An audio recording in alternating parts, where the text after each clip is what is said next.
How many of you have a favorite Christmas ornament? You've kept all of these years. It's special. It means something. It might be the ugliest, rattiest ornament. My little lifesaver man, all the paper's peeling off him, and some of the foil on his halo is peeled off, but it's still, it's ugly, but I still love it. It's now I packed away and saved. I don't put it out anymore because we got all our kids' ornaments that go on the tree right now. Someday I'll break that out again. But, we have those little traditions, those little moments, those little things that mean something to us, that spoke to us in a special way. Maybe it was the person who gave it to us. Maybe it was something that they said when they gave it to us. Maybe it just had some special meaning of that fond time in our life. Well, you see, in the life of those shepherds, in the life of Mary, and in the life of Joseph, there was a moment in their life that transformed them. It changed them. It was when these angels from heaven came, entered into their life, the glory of the Lord shined around about them, and God spoke to them through his messengers. That's what angel means. It means messenger. Now, sometimes in our culture, people worship angels. They make a big deal about angels. But at the heart of it, angels aren't intended to gain our focus. Angels come to readjust our focus, to take our focus off of where it's stuck and put it on the one on whom it should be. To take our perspective off of our sad, difficult, trying, depressed moment, circumstance, environment in which we're in, and to redirect our gaze to God and to his promises and what he speaks into our lives. You see, the angels were created to glorify God and to help us to hear God's message. How many times in the scripture, when angels encounter men, the men want to bow before him, the angel says, no. Don't worship me. Don't bow before me. Worship the one who is deserving of praise and glory. In the photo on the front of the bulletins and up on the screen is an angel-esque star that's shining brightly in the heavens and is beaming over the little tiny town of Bethlehem. Sometimes people have depicted or expressed that those stars are angels in heaven. Well, they're not angels in heaven. Those stars were created for a purpose, to shine brightly in the midst of a dark landscape, that we would know that there is someone bigger and greater than us who is out there, who's created all things for a purpose. God sends his angels not to sit in the skies and to stay far and distant, but God sends his angels here to earth to speak to men and women so that they could know for sure, that they could have that faith in the promises that God chose to relate through those messengers. And that's what I want to draw our focus to today. What was that message? What was the expression that God wanted us to understand as he spoke through those lights and through those angels and through those acclamations? Here is our tree. This is our tree in our home. It's a humble tree. Yesterday, Peter said, hey, can't we get a new tree? Because this thing is ugly. I said, just wait. We're going to get the ornaments on there. It's going to be just fine. And as I was sitting up, in the evenings during Christmas, I like to just sit in the living room with all the lights out and just the Christmas tree on. And I just like to look at the lights and just enjoy the peaceful moment. And I was like, it is a scraggly old artificial tree, because I'm allergic to the evergreen trees.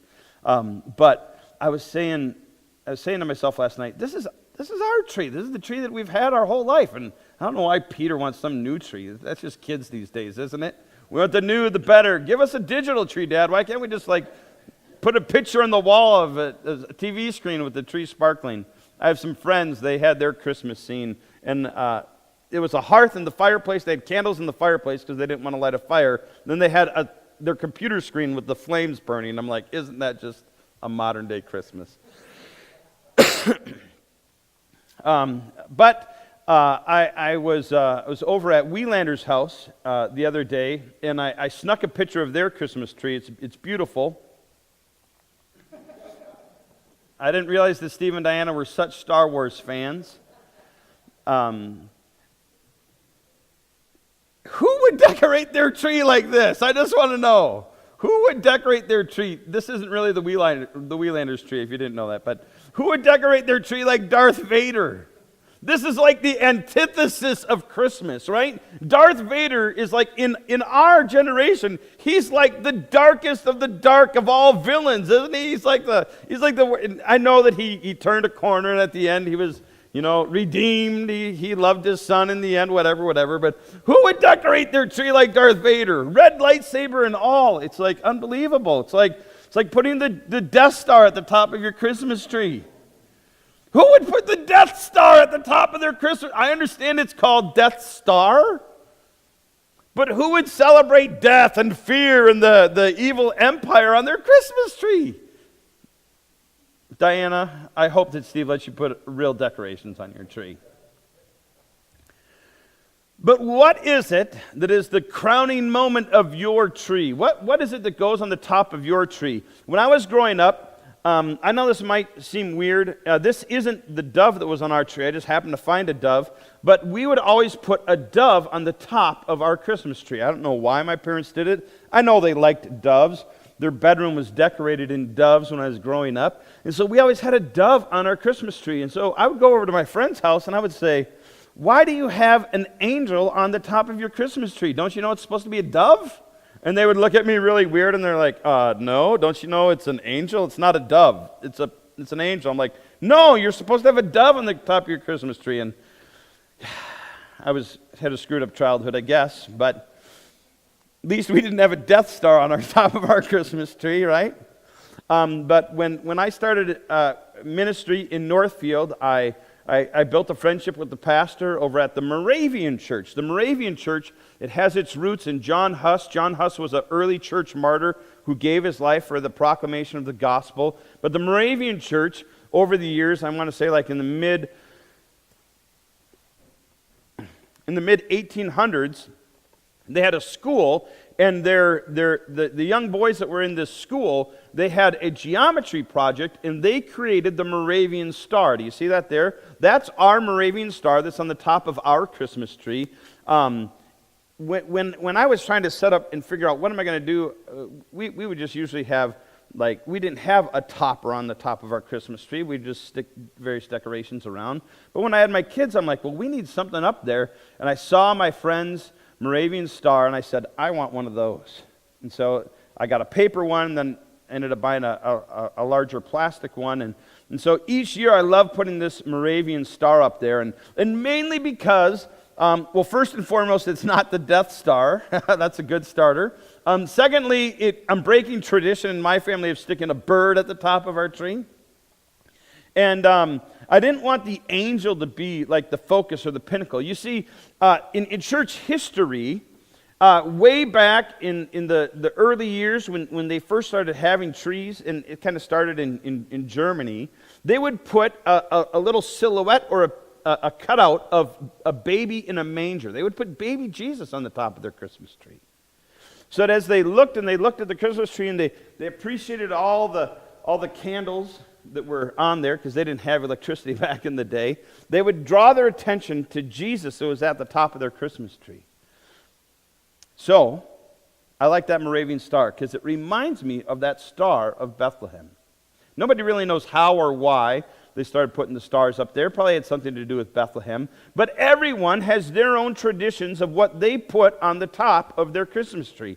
And usually, again, it has some personal meaning. It has some significance. And sometimes we just keep putting the dove up on the top because we don't know why. It's just that's what our parents did, and that's what our grandparents did. Or we put an angel there because that was great-grandma's angel, and when she passed away, she gave it to me. Or else you get a Moravian star because you just say, you know what? I don't want some ordinary five-pointed regular star. I want like a crazy 3D, super pointy, bright star on the top of my tree. Because it's the tradition that I want to start. It's something that I want to emphasize with my kids and with my children.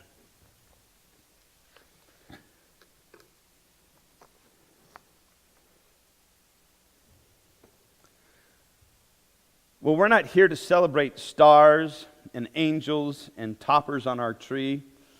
We're here to remind ourselves of the light of lights, the luminous light of all lights, the light of the world that came to this earth. Now, as you can see in this photo, this is this year's Christmas tree that's just outside of the White House. They usually call it the National Christmas Tree. Well, in 1856, the very first Christmas tree was placed in the White House by Franklin Pierce. It took till 1856 before a Christmas tree was actually just in the White House. But Franklin Pierce, I don't know if you know of anything else that Franklin Pierce did, but at least we do know that he at least was the first president to put a Christmas tree in the White House.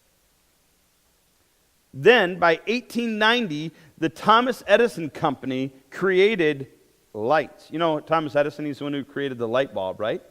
He actually created the concept of putting light bulbs on a string of wire and wrapping it around your tree. Because to that point, they'd always put candles on their tree. They'd have little holders that they would clamp on the green tree, and they would light these candles. And there's a good reason for why they went to electric lights. And do you know why? Because Christmas trees didn't always last so long with candles burning on them.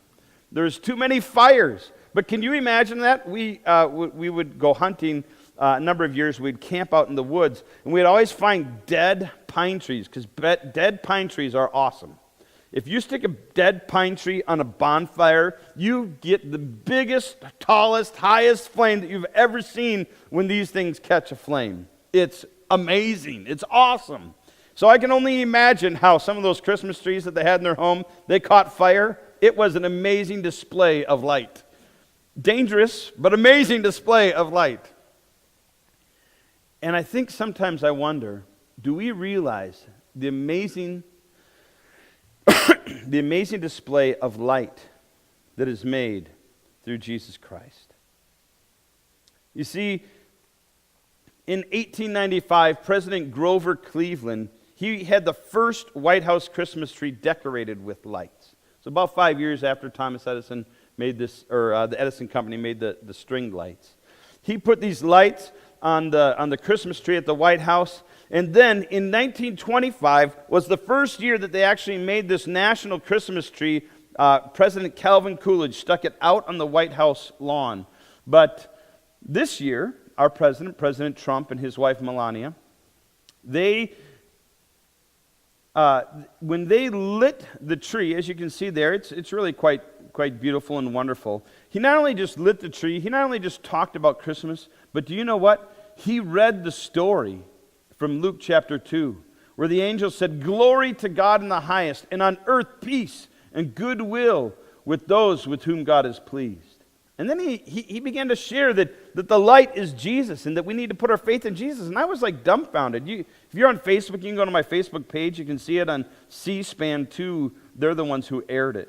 I was actually quite encouraged by the fact that here we have a sitting president of the United States of America who is reading out loud himself and declaring the glory of the Lord, declaring the message that the angels were telling as he's shining this light in the midst of a dark world. Not just on the lawn of the White House, but this message is going forth amongst the nations.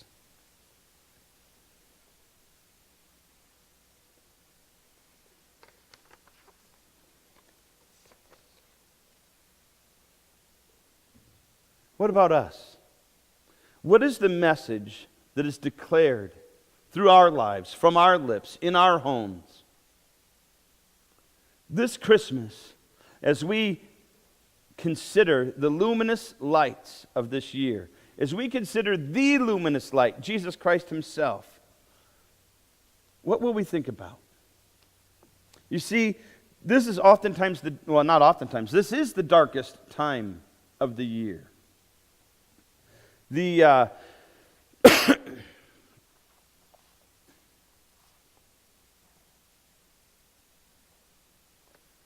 believe, I thought I wrote it down, but, there it is. This is the darkest time of the year, the time when the daylight hours get shorter and the nighttime hours get the longest. There's actually a disorder called seasonal affective disorder. Have you heard about it? I have a friend, and she ended up moving her family to Florida just because of the fact that she couldn't stand the winters any longer because the darkness was just too much for her to bear. She wasn't getting enough sunlight. And so she ended up moving to Florida, and she's a mail carrier, and she walks every day out in the sun and gets all the vitamin D that she needs. But it's a real thing. It's a real thing. You see, physically, it is a dark time. The darkest day of the year, this year, is December 21st. The longest nighttime hours. And this affects people. Our physical environment of darkness affects us. But you know, as I was up late last night looking at my Christmas tree, and I looked outside, and all of this snow, for as many people as weren't able to arrive today, you know what was awesome? With all that snow, when I looked outside, do you know how bright it was outside in the middle of the night? That snow just helps reflect whatever light there is, and it brightens up the whole area. Physically, Jesus came in to shine his light brightly. That's why he came in the form of a baby boy. Mentally, this is a dark time of year as the stress of getting together with family or having to encounter those people at the work Christmas party that we don't want to encounter, of having to deal with the situations of conflict that oftentimes can erupt in the midst of our holiday celebrations, or as well, sadly, the financial challenges that so many people face during this time of year. It's a dark, depressing time. They feel the struggle, they feel the pinch. It's a hard thing that affects us, not just mentally, but emotionally. It causes turmoil within us and sadness and grief. And like many, as Diana was sharing before, it's the loss of our brother, it's the loss of our father, it's the loss of our husband. It's the loss of loved ones who we remember during these times of celebration that sometimes isn't so celebratory. It actually causes greater grief that we're missing that loved one in our life. And it can be a very dark, depressing time. And then naturally as well, it's the darkest time of the year, spiritually speaking. So many people that are lost in darkness, and they don't understand what Christmas is about. They're just chasing after everything that the world is trying to market to them, saying, buy this, do that, spend your money here. This is what will make you happy. But at the heart of it, people need to understand who the true light of the world is. You see, when all these things begin to pile up, the physical darkness, the emotional darkness, the mental darkness, the spiritual darkness, when these things creep into our lives, and they creep into each of our lives, let's be honest, what begins to happen? It generally causes fear. It causes fear. Now, what was the one message that was repeated over and over and over again to Mary and to Joseph and to the shepherds? Do not what? Do not fear. Do not fear, for behold, I bring you great tidings of great joy for all people. Don't be afraid. Well, why shouldn't we be afraid in this darkest time of year? Is there darkness out there? Yes, there's darkness out there. But we have the light of the world with us. The light of the world, the angels declared, has come. The light of the world is in your room, Mary. The light of the world, Joseph, is going to be your son. Mary didn't cheat on you. She actually was given this son, conceived by the Holy Spirit. So be the father that this young boy is going to need. Be the husband that this young woman is going to need. Don't fear, shepherds. We know that you're out here in the middle of the night watching over your sheep. Don't fear. These angels, these multitudes, these myriads of heavenly hosts are declaring to you good news of great joy. I don't know where this is. I think it's probably in London someplace. But I would love to go and see this display of holiday lights, wouldn't you? That looks pretty amazing, pretty neat. But what I love about this is that, again, it reminds me of the angels' acclamation. The angels' acclamation. The angels declared four things. Four things that I want us to remember today. The first is this. What? Read it. Do not fear. Do not fear. If you put your faith and you put your trust in Jesus Christ, don't fear. God is going to move. God is going to work. Yeah, I know it might seem like it's a dark time right now, but God is God and God is moving. He is alive. Jesus will bring light, and it will dispel the darkness sooner than you think, so don't fear. The other statement that was made to Mary and to Joseph and to the shepherds was that they were favored ones. That they were favored. They were chosen by God. God's grace was bestowed upon them. That's literally what that phrase means. Favored one means you are graced. You receive God's grace, so don't be afraid, but you have been graced by God, and this grace will bring you peace. Peace on earth, not to everybody. Sometimes we think the peace is for everybody. No, there's a whole world of people out there who this time of year are not living in peace. It is peace for those whom God favors and whom are favored by God. Peace will come to those who understand God's grace, who receive God's grace, who put their faith and their trust in Him. He will bring them peace in the midst of their darkest, most challenging circumstances. God's grace is a gift that we don't deserve, but He bestows it anyhow, and it will bring peace. What was the other thing that they said? They said, God is with you. Oh, Mary, your favored one, God is with you. Oh, Joseph, name him Jesus, for his name shall be called Emmanuel. Why? Because God is with us. God is with us. God is with you. In every circumstance that you think is too hard to challenge, too hard to face, too hard to endure, God is with you. Will you trust Him? Will you depend on Him?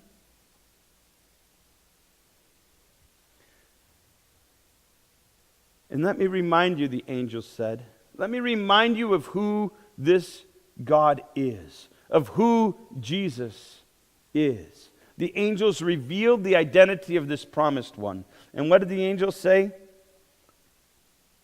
Well, the angels were declaring what was prophesied by the prophet Isaiah. Wonderful Counselor, Mighty God, Everlasting Father, Prince of Peace. But what did they specifically say about Him? They revealed the identity of this baby boy. First and foremost is that He is Jesus. He is Yeshua. He is God's salvation. Sorry, it's off the screen a little bit, but I'll still tell you what they are. He is the Son of the Most High God. There are no other gods that are greater than Jesus. Jesus is the greatest. He will sit on the throne of David. Jesus is the promised Messiah who will rule and reign from the line of David, God's promised one. He is the ruler of Israel. Not just the ruler of Israel, but we know that the Messiah is going to rule all of the world from Israel. But it's not just an earthly kingdom. He is the king of an everlasting kingdom. Jesus, this baby boy born and laid in a manger, is the king of an everlasting kingdom. If you put your faith and trust in Him, not in presidents, not in circumstances, not in what you can afford, not in that life is going good and everything is roses. No, put your faith in this baby boy Jesus. He is salvation. He is the Son of the Most High God. He is the throne of David. He is the ruler of Israel. He is the King of the everlasting kingdom. He is the Holy Son of God Himself. He is Emmanuel, God with us. He is our Savior, Messiah, the Lord. What do you believe about Jesus? When those angels came, when they came and they shone their light, when their light shined so brightly, they declared to Mary and Joseph and the shepherds, what is it that we hear about those moments? Do we think that it's just some cute, pretty Christmas song? Do we just sing these choruses? Or do we really realize the grace, the peace, the love, the leadership that Jesus is offering?